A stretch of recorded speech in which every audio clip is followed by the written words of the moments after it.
Untuk pertemuan kali ini membahas masalah keadilan. Karena di Indonesia ini kan kita menjunjung tinggi yang namanya keadilan, Pak. Tetapi faktanya di Indonesia ini banyak yang masih protes mengenai keadilan. Masih banyak demo yang menyangkut masalah keadilan dan sebagainya. Karena mereka menganggap bahwa pelaksanaan keadilan di Indonesia ini kurang gitu, Pak. Padahal di ideologi kita Pancasila itu kata adil itu disebut 2 kali, Pak. Keadilan sosial dan kemanusiaan yang adil dan beradab. Menurut Bapak sebenarnya keadilan itu definisinya apa sih, Pak? Adil itu apa istilahnya, menurut pemahaman kita bahwasanya banyak orang yang itu kadang salah persepsi bahwasanya adil itu sama rata, sama-sama mendapatkan hak yang sama gitu.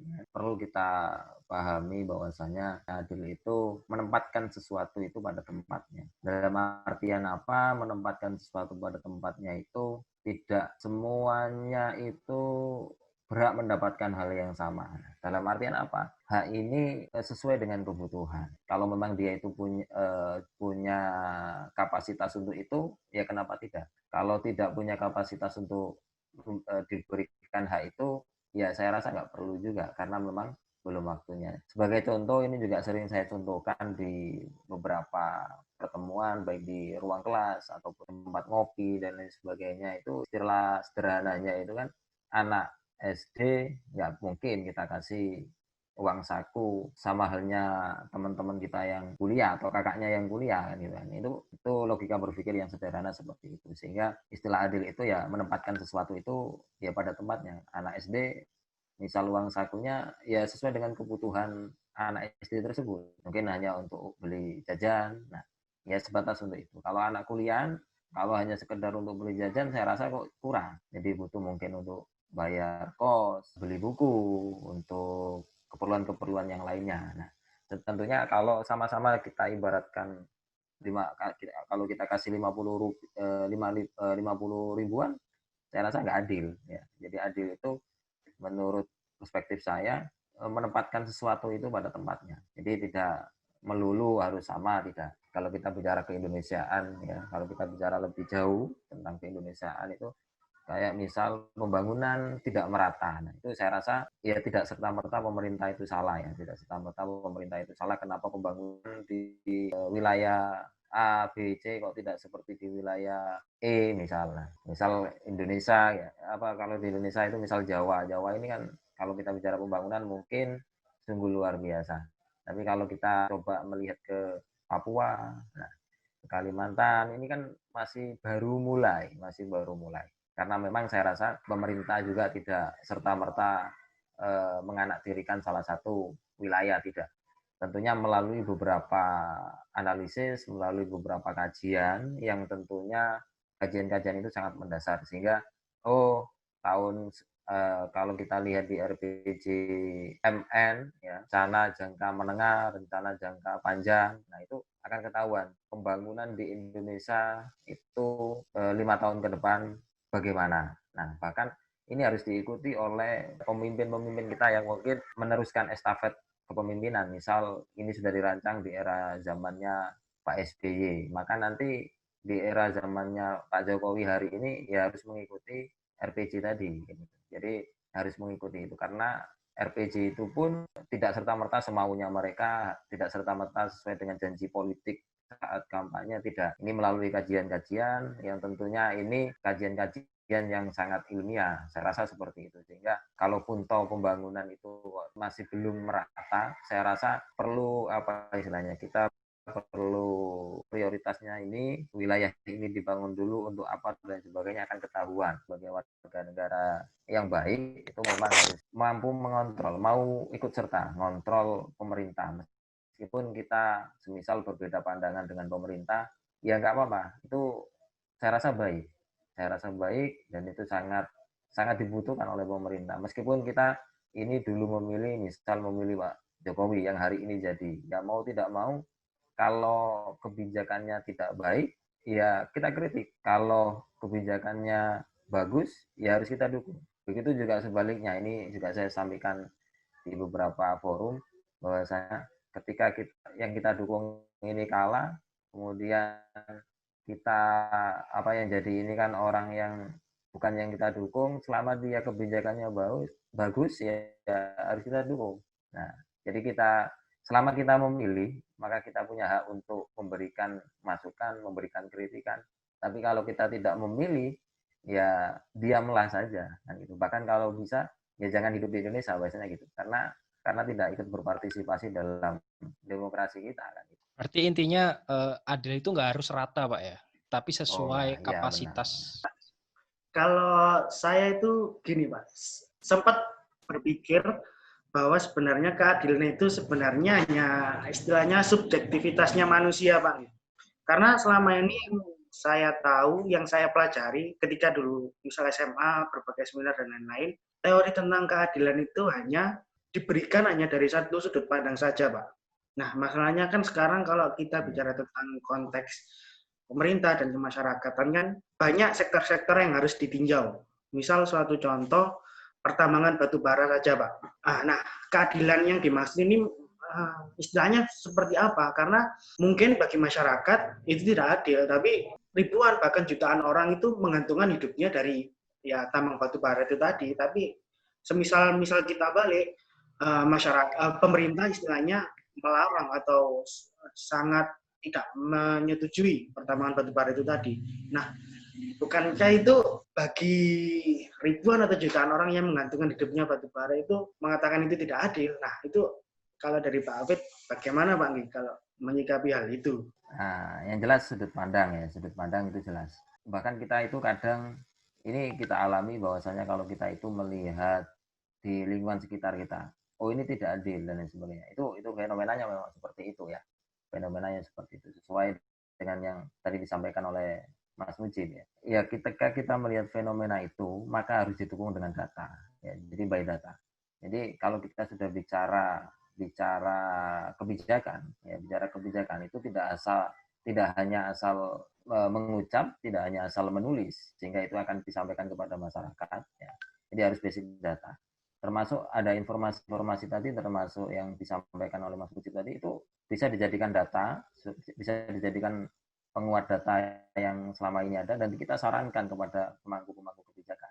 Jadi seperti itu. Kalau bicara keadilan lagi, itu memang sangat politis ya, sangat politis. Sangat politisnya di mana ya dari sisi pengambil sebuah kebijakan. Kita aja yang mungkin sering kita alami di masyarakat itu, dalam membuat suatu peraturan-peraturan itu banyak yang by request ya, by request. Perda apapun itu ya, tentunya dalam hal ini adalah basic kebijakan ya. Itu mesti ada unsur-unsur kepentingannya juga ya, unsur-unsur kepentingannya juga. Misal sektor tambang misal. Di sini tentunya para pengusaha-pengusaha dalam bidang tambang ini akan nyerang terus ini kepada yang membuat peraturan berkaitan tambang ya. Mau tidak mau peraturan ini harus menguntungkan kan gitu kan, peraturan harus menguntungkan. Makanya setiap peraturan yang dibuat oleh pemerintah itu tentunya unsur politisnya sangat tinggi. Makanya Pak Mahfud MD itu pernah mengatakan bahwasanya hasil dari yang namanya aturan hukum itu berdasarkan dari politik. Hukum ini lahir dari politik. Kalau saya boleh merangkum seperti itu, kurang lebih seperti itu. Jadi peraturan hukum itu berdasarkan dari politik. Politik ini lebih kepada lobby-lobby, bagaimana kita tukar pikiran, tukar pendapat, sehingga terumuskan dalam suatu aturan tersebut. Ya, jadi gitu. Sehingga kalau kita kembali kepada keadilan tadi, saya rasa setiap kebijakan itu sudah ya para pemangku kebijakan ini berusaha apa istilahnya menampung berbagai macam aspirasi dari berbagai macam unsur sesuai dengan kajian yang akan tadi. Itu tentunya akan, bahkan mereka juga bisa didatangkan bagaimana pendapat dan lain sebagainya, kemudian kita rumuskan sehingga menjadi sebuah aturan yang kita anggap adil. Nah, meskipun keadilan itu tidak serta-merta bisa diterima oleh semua kalangan, pasti akan terjadi pro dan kontra. Itu biasa, itu hal yang biasa. Makanya nanti ketika peraturan itu sudah dilayangkan, sudah diundangkan, misal diedarkan, pasti akan terjadi pro kontra. Nah, kalau ada pro kontra, ini tergantung kuat yang mana, antara yang pro sama yang kontra. Kalau banyak yang kontra, dan kontra ini tidak hanya sekedar kontra saja, tapi dia bergerak terus, otomatis kebijakan ini lama-kelamaan juga akan berubah juga, sesuai dengan kebutuhan saat ini ya, sehingga nanti akan terjadi yang namanya judicial review dan lain sebagainya. Apa istilahnya dikaji ulang. Makanya kita-kita ini yang insya Allah bagian dari orang-orang yang baik ini harus terlibat di sana, jangan acuh. Karena banyak ya kita-kita ini merasa acuh, akhirnya yang ngisi kursi-kursi pengambil kebijakan itu ya mereka-mereka yang hanya mau uangnya saja, kan gitu kan. Tidak mau bekerja sebagaimana dia sesuai dengan jabatannya, kan gitu.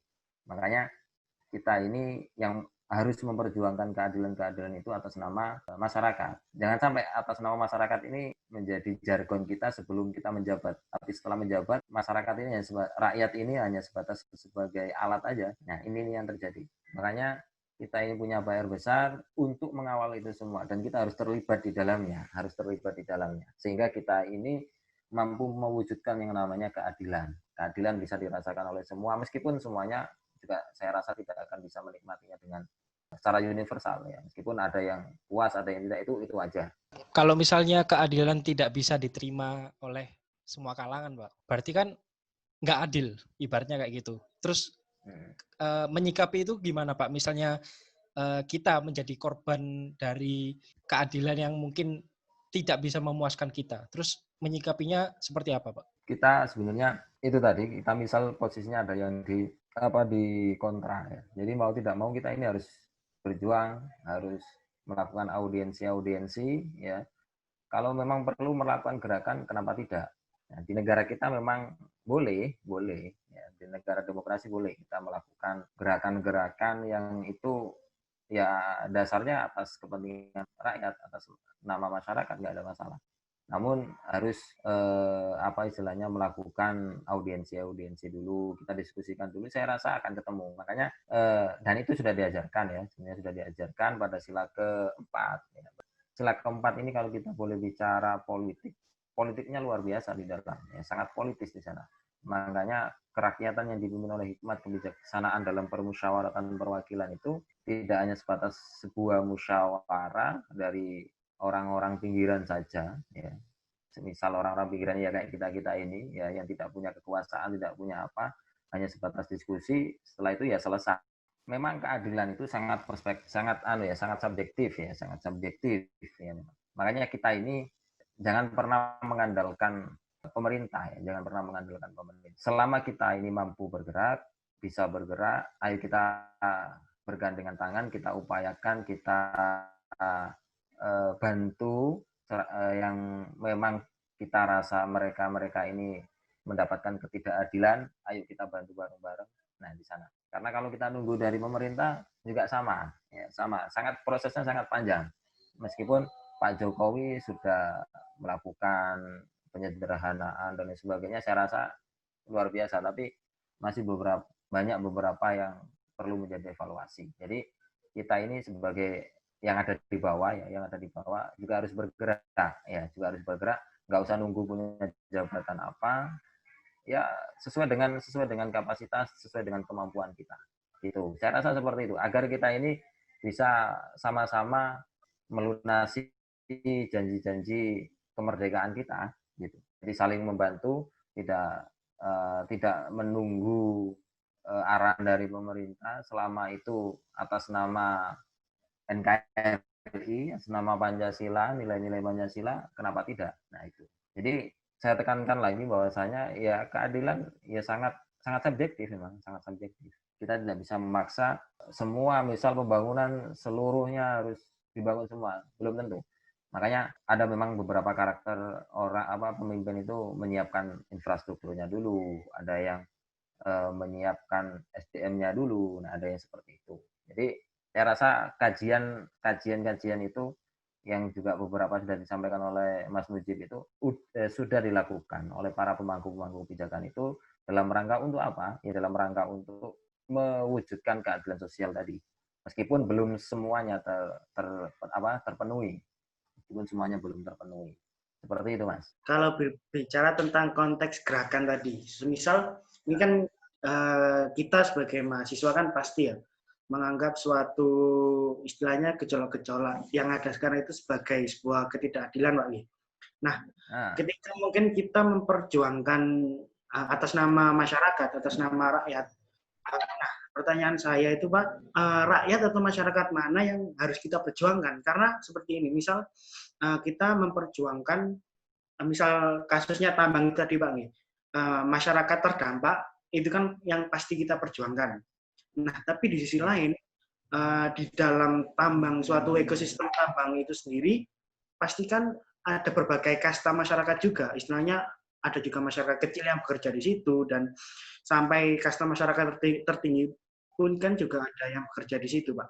Nah, pertanyaan saya, mungkin ketika kita memperjuangkan masyarakat yang terdampak, bukankah di sisi lain itu sebenarnya kita juga justru menghancurkan masyarakat kecil yang istilahnya bekerja di area tambang itu tadi. Nah, kalau kasusnya seperti itu, gimana Pak? Sebenarnya sederhana aja sebenarnya ya. Kita sebagai kaum akademisi, sebagai kaum intelektual, juga tidak boleh mudah percaya kepada salah satu pihak ya. Kita ini harus benar-benar melakukan kajian itu harus mendalam. Semua sektor, semua argumen dari semua sektor itu harus kita tampung, kemudian kita kalau bisa lagi kita pertemukan mereka. Itu lebih bagus saya rasa. Kita pertemukan mereka. Saya yakin setiap elemen itu memiliki konflik masing-masing, memiliki masalah masing-masing, dan tentunya ada juga yang diuntungkan dan sebagainya. Makanya kita ini harus melakukan kajian ya, lagi-lagi melakukan kajian secara ilmiah, dan kita harus sebagai penengah dari mereka itu semua. Jangan justru kita ini menjadi apa istilahnya memperburuk keadaan yang ada. Terutama teman-teman ini yang masih ada di bangku kampus ya, harus selalu atau istilahnya memiliki kewajiban untuk masyarakat sekitarnya. Jadi pendidikan teman-teman ini semakin tinggi itu tanggung jawabnya semakin besar. Tanggung jawabnya apa? Tanggung jawab dampak keberadaan kita di masyarakat itu seperti apa? Dalam artian apa? Kita ini harus berdampak, kita ini harus bermanfaat untuk lingkungan sekitar kita, terutama mereka-mereka yang membutuhkan uluran tangan kita.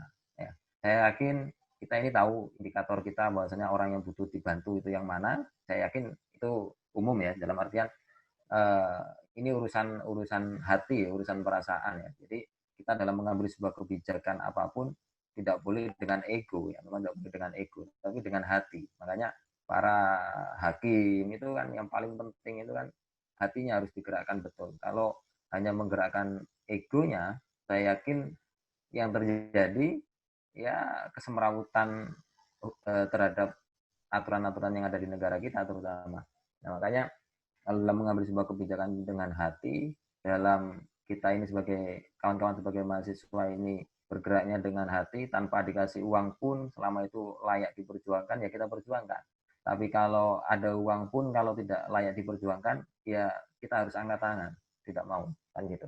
Jadi saya rasa seperti itu. Bapak tadi bilang kalau misalnya kita sebagai mahasiswa itu ya dibayar maupun nggak dibayar harus tetap menyuarakan keadilan gitu Pak. Tapi sebenarnya apakah selama ini mahasiswa yang demo dan lain sebagainya itu memang murni dari mereka atau sebenarnya mereka itu apa ya kasarannya ditunggangi oleh organisasi politik Pak? Menurut Bapak gimana Pak?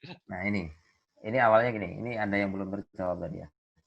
Istilahnya kalau mau bergerak dalam kebenaran ya, kalau bergerak dalam kebenaran itu ayo apa istilahnya kita harus kita organisir dengan baik ya. Jangan berjalan sendiri. Kebaikan itu kalau berjalan sendiri itu saya yakin akan kalah dengan keburukan yang terorganisir.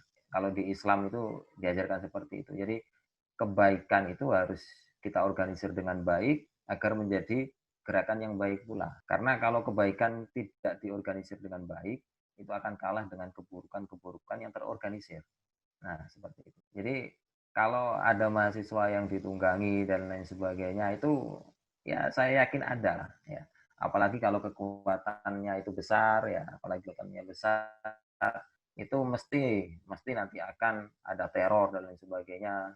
Nah, ini akhirnya kan berujung kepada gerakan-gerakan yang ditunggangi dan lain sebagainya. Nah, selama kita yang punya gerakan ini kita masih tujuan yang utama itu apa, saya yakin kita tidak akan mampu terbeli oleh politik-politik yang lain atau apa istilahnya godaan-godaan yang lain. Jadi kita harus benar-benar menjaga marwah. Kalau teman-teman mahasiswa berarti harus bisa menjaga marwah mahasiswa kalian. Kalau atau marwah kemanusiaan kita ini harus tetap kita jaga.